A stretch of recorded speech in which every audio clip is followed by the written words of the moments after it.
My name is Jessica, and I've helped thousands of teachers pass the TExES core subjects EC through 6, and today I'm going to help you. This video is going to prepare you for the core subjects EC through 6 Social Studies subtest. And this video is going to cover 3 things: what's on the test and how to study for it, the most likely concepts that will be on the test, and we're going to look at a few practice questions. There is a lot to cover, so let's get rolling. Now, the core subjects EC through 6 Social Studies consist of 5 areas called competencies. These are social science instruction, history, geography and culture, economics and government, and citizenship. Now, these seem pretty simple, but entire college courses are taught on each of them. In particular, competency 2 and 3 are the broadest of them all. That means it can be really tough to narrow down just what they might ask. But we've got you covered. Later, we'll look at the most likely topics to show up as a question on your test in those competencies. Before those two, let's start at the top with social studies instruction. Now, this is pretty straightforward. It's really just how you teach social studies. So this is pretty simple. It's the second competency that gets tricky, and we'll get to it. But with the first competency, there are 3 main things to know to get these instruction questions right. First, how to read charts and tables, specifically bar graph, scatter plot, pie chart, a population pyramid, or basic tables. Another one you need to know is maps, specifically topographical maps, meteorological maps, physical maps, and thematic maps. Now, usually, when you're given one of these graphics, you have to look at it, draw a conclusion, and answer a question. Last, there's pedagogy. This means you'll get questions about teaching social studies. Let's take a look at standard K from this competency. The beginning teacher uses a variety of formal and informal assessments and knowledge of the TExES Essential Knowledge and Skills, TEKS, to determine students' progress and needs and to help plan instruction that addresses the strengths, needs, and interests of all students, including English language learners and students with special needs. So basically, being a teacher. You'll need to know about pre-assessments to use to assess prior knowledge, the differences between formal and informal assessments, and formative and summative assessments. Since this is social studies, it's helpful to know about open-ended assessments and project-based learning. It's also important to know how to align assessment with instruction and what to do with the results, meaning how they can be used to effectively impact your instruction. So basically, instructing and testing. Again, like a teacher. Now let's get to one of the tricky competencies I mentioned a second ago. It is the second broadest competency we are going to look at. Geography and culture. For the geography section, you'll be asked, how does the geography of the Earth affect human behavior? I know, I'm just as vague as the test creators right now. So let me narrow it down a little bit more for you. Simply put, humans respond to their environments. They might even move because of it. Let's look at an example of responses. Before 1900, every city founded was located near some sort of water source, whether it be the ocean or a river. Fun fact, in 1870, Galveston was the biggest city in Texas. So why water? 1, humans need fresh water to drink, and 2, water was the easiest, most efficient form of transportation. You gotta be able to move goods in and out of the city. And water is just one example of how humans adapted their behavior to respond to their environment. Another thing to know, the causes of human migration. Specifically, there are 4 main reasons humans move: food and water, protection, freedom, and better socioeconomic situations. And if you need to brush up on that, you can watch the whole video in our full study guide. We've got the link to it in our description. And then because it's geography, you need to know major geographic features and where they are relative in the world. Wow, the whole world? Let's be more specific here. Most likely, you'll be asked about the Sahara Desert, the Himalayan Mountains, the Rocky Mountains, the Appalachian Mountains, the Amazon River, the Ganges River, and the Mississippi River. In addition to just where they are, also know how they impact the people around them. Overall, the geography competency is really important. It's going to have a lot of questions, so you really want to understand this two-way street. How humans interact with their environment and how the environment shapes human behavior. Geography is the second broadest category because it covers so much. But don't worry, we have it all covered for you in our comprehensive study guide. Are you ready to get to the broadest category I told you about? B-R-O-A-D. B-R-O-A-D. That's a funny word. Why isn't it broad? The broadest category on the test is going to be history because it can really cover anything from the beginning of human history till today. And the test makers get a little unfair with the standards of history. Just look at competency 2, which is history. Item B states that a beginning teacher needs to analyze how individuals, events, and issues shape the history of Texas, the United States, and even the world. Gee, thanks. That narrows it down. So in my experience, I've identified a few key concepts that are highly likely to appear on the test and give you a nice leg up. The first one is Columbian exchange. This refers to the trade that was established when Columbus led Europeans to the New World in 1492. Know the goods introduced to the New World from the Old World, and goods introduced from the Old World from the New World. Now the second one is the Northwest Passage. Ironically, it doesn't exist. But just because it doesn't exist doesn't mean it's not important. The Northwest Passage is the idea that there's a sea-based trade route between North America that connects the Atlantic and Pacific Ocean, which would have allowed the European powers to quickly and easily establish a sea trade between themselves and China. Finding this route was the reason for exploration in the 1600s. Next up, you'll definitely need to know manifest destiny. This is the idea that it was the United States' destiny to stretch from Atlantic to Pacific Ocean, and it fueled Western expansion in the 1840s and 1850s. And the last one you should really know is sectionalism. Sectionalism refers to the growing divide between the northern states and the southern states in the United States prior to the Civil War. The key points of sectionalism you should know include the Missouri Compromise, the Compromise of 1850, the Mexican-American War, and the Kansas-Nebraska Act. Now, while history is incredibly broad, just knowing those 4 concepts is going to help you out a lot. But again, to really have the confidence you deserve, go subscribe to a 240 study guide. You can get the study guide for this test and all the other EC through 6 subtests. All right, the 4th section is economics, and it's my favorite. Luckily, the standards here are much more targeted in what it covers. This makes our punch list even more valuable. You are pretty much guaranteed to get questions on these. First up, opportunity cost. This really just means that the cost of an event or an action is the next best foregone alternative. Okay, it sounds really fancy, but what it really means is not how much money an action or an event costs someone, but rather what else would they do with that time or money. Next, you'll need to know about scarcity, which just means that in the world we live in, things are not unlimited. So people have to make choices based on their priorities to get what they want, because they can't have everything. Womp womp. Next, you'll need to know about scarcity. Let's pop into the 240 guide to learn about this one. Humans never have enough of what they want. Our wants always exceed our resources.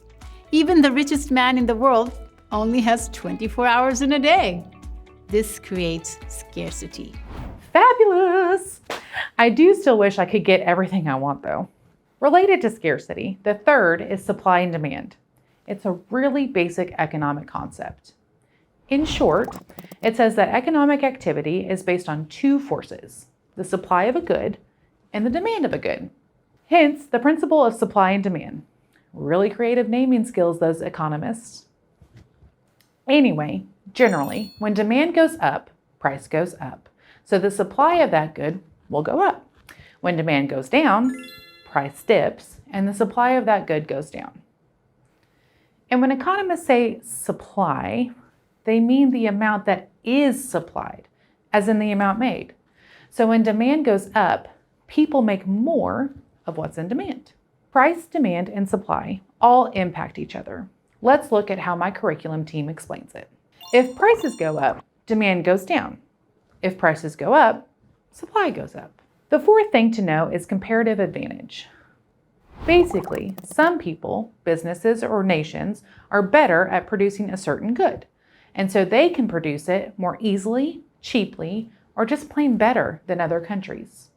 When this happens, it's known as a comparative advantage. So, I have a comparative advantage when it comes to making study guides.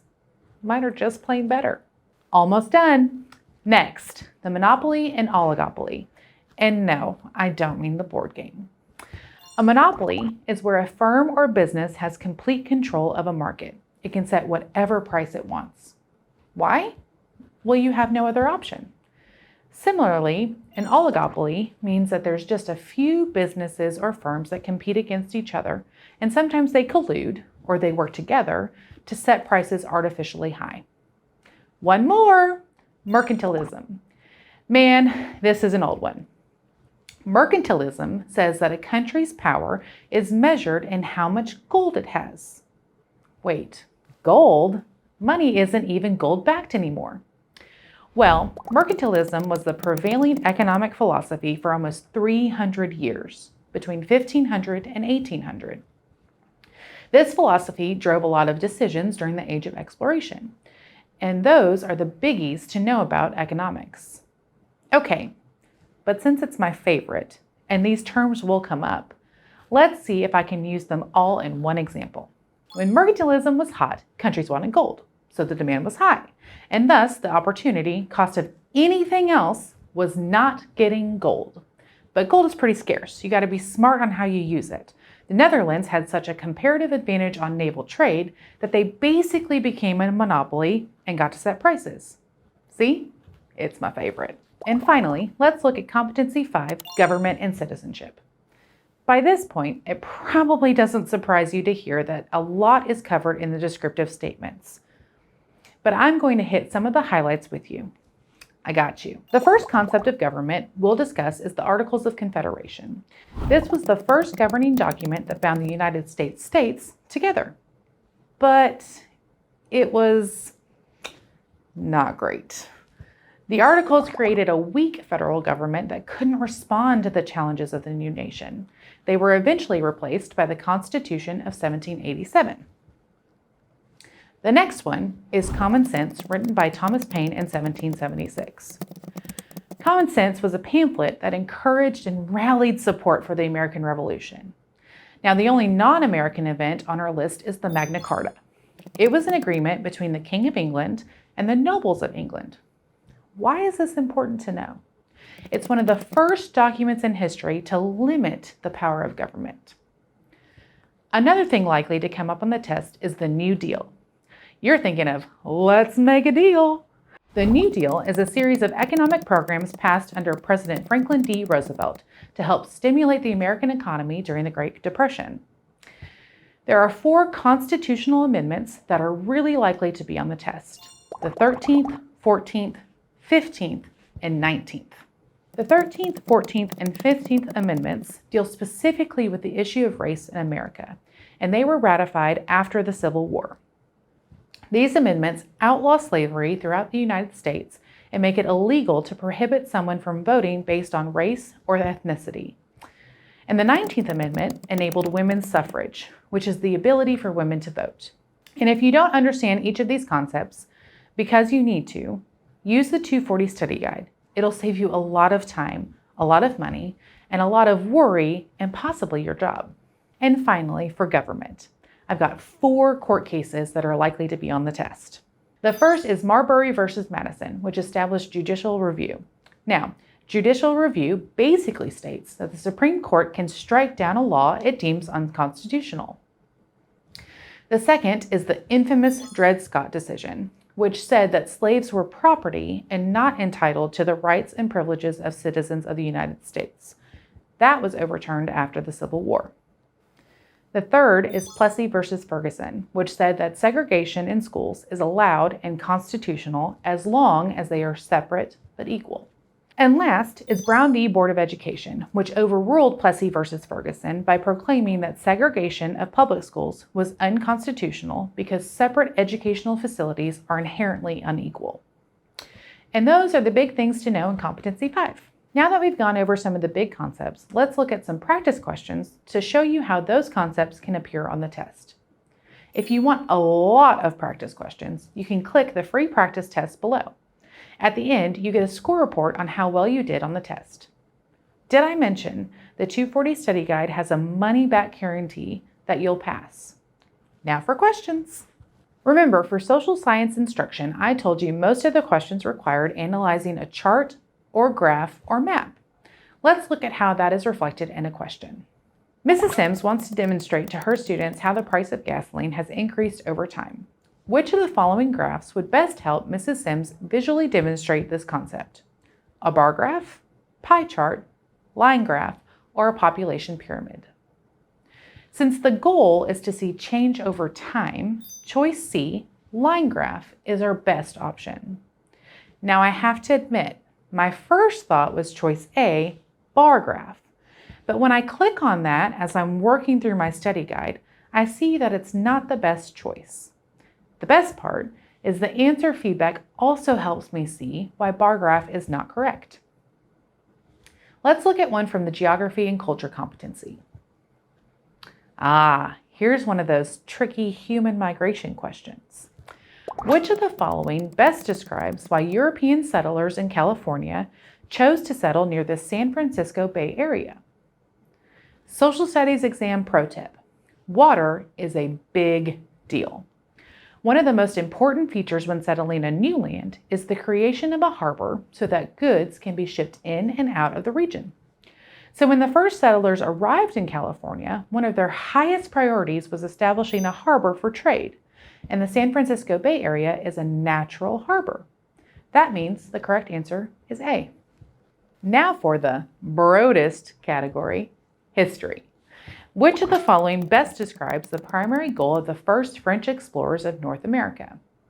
Well, France wanted to discover a western sea route to trade with Asia, also known as the Northwest Passage. Let's hear a little history. Jacques Cartier was the first Frenchman to explore North America. He was sent in 1534 by commission of the French king to find a western passage to the lucrative markets of Asia. A secondary goal of Cartier and subsequent French explorers was establishing land claims for France. Eventually, the land claims proved to be profitable, and the hope of finding a western passage was discarded. As more French explorers claimed North American land and established forts for France, French missionaries and adventurers migrated to the New World to convert Native Americans and capitalize on the emerging lucrative fur trade. But the question asked about the goal of the first French explorers. So even though the Northwest Passage doesn't exist, you still need to know what it is. Now, it's close to impossible to know every single detail about every historical event that may come up on your exam. And this is not the best use of your time. However, knowing key points on major events throughout history will help prepare you to use test-taking strategies to find the best answer for history questions. And we have the most important history lessons ready for you in our study guide. Now let's take a look at an economic question. Mr. Scott begins a project among his 4th grade class. He gives the class $20 to purchase pencils and has his students sell them to students who have forgotten their pencils at home. Which of the following economic principles can Mr. Scott's students learn from this project? Mr. Scott is introducing his students to the concept of supply and demand because his students would supply pencils to students that forgot them at home and needed them, or to those who had a demand for the pencils. Now let's take a look at a government question. Which amendment abolished slavery in America? The 1st, 13th, 16th, or the 17th? The correct answer is B. The 13th Amendment, passed in 1865, outlaws the institution of slavery in the United States. It states, "Neither slavery nor involuntary servitude, except as a punishment for crime, whereof the party shall have been duly convicted, shall exist within the United States, or any place subject to their jurisdiction." Remember, 13, 14, 15 are all post-Civil War amendments to end slavery and increase voting rights. Now that's just a small sliver of practice questions to give you an idea about how these concepts are assessed on the test. There is still plenty more to learn. Did you know that our study guide has 402 practice questions? If you really want to make sure you're prepared for the core subjects EC-6 Social Studies exam, take the next step and subscribe to the 240 study guide.